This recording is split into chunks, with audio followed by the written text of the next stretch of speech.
नमस्कार मित्रों। प्रेमचंद जी के एक बहुत ही प्रसिद्ध और परिपक्व उपन्यास गोदान के कुछ मुख्य अंश लेकर मैं प्रस्तुत हूँ, सुनिएगा। होरी, जो गोदान उपन्यास का मुख्य पात्र है, अपनी पत्नी धनिया से कहता है कि मर्द तो साठे पर पाठा होता है। ये कहने पर धनिया के मन में जो विचार उत्पन्न होते हैं तो वो कहती है, विपन्नता के अथाह सागर में सुहाग ही वह तृण था जिसे पकड़े हुए वह सागर को पार कर रही थी। ये इस उपन्यास का एक महत्वपूर्ण अंश है, जहाँ से व्याख्या निश्चित रूप से आने की संभावना रहती है।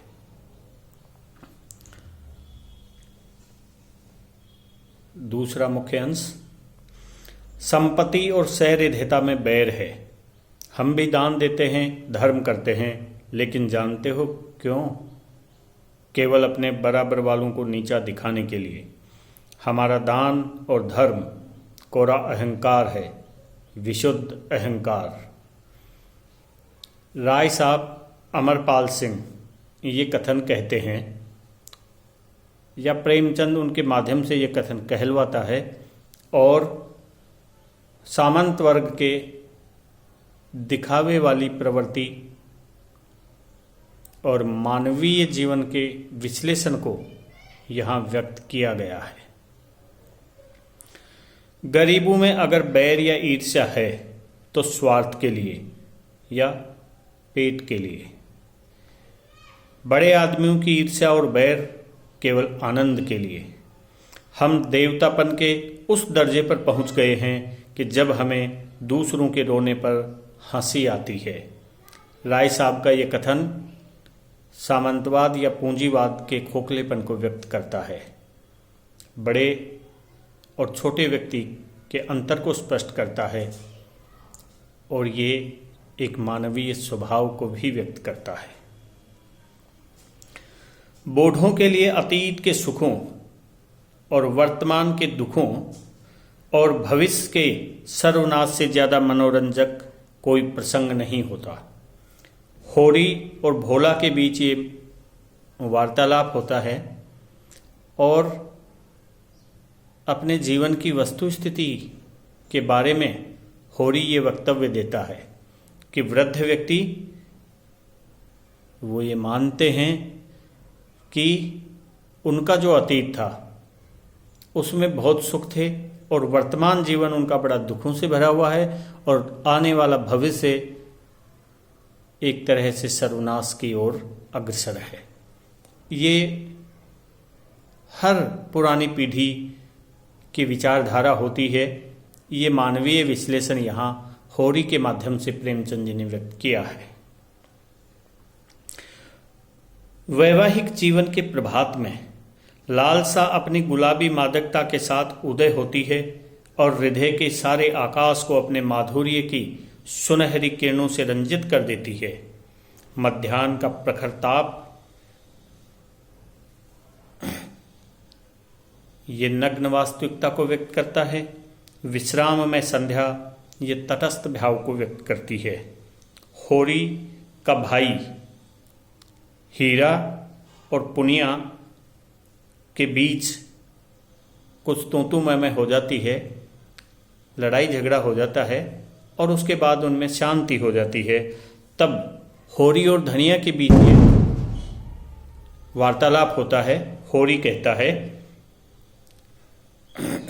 कि वैवाहिक जीवन के प्रभात में लालसा अपनी गुलाबी मादकता के साथ उदय होती है और हृदय के सारे आकाश को अपने माधुर्य की सुनहरी किरणों से रंजित कर देती है। मध्याह्न को वे प्रखर ताप कहते हैं और संध्या को ये विश्राममयी तटस्थ भाव कहते हैं।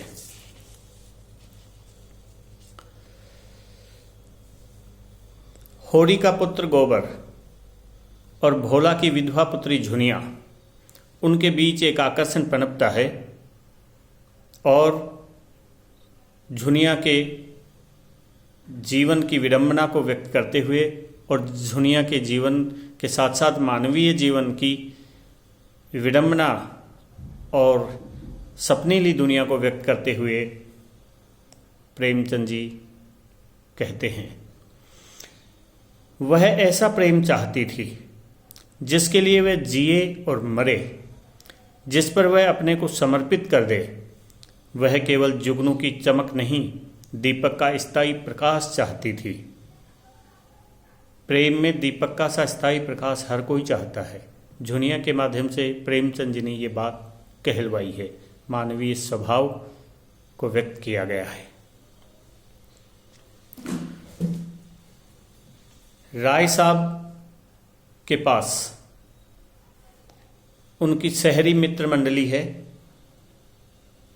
प्रोफेसर मेहता दर्शन शास्त्र के प्रोफेसर हैं, उनके विचार व्यक्त हो रहे हैं जो एक समाजवादी विचारधारा को व्यक्त करते हैं और मानवीय स्थिति को व्यक्त करते हैं, देश की सामाजिक स्थिति को व्यक्त करते हैं, देश की राजनीतिक स्थिति को व्यक्त करते हैं।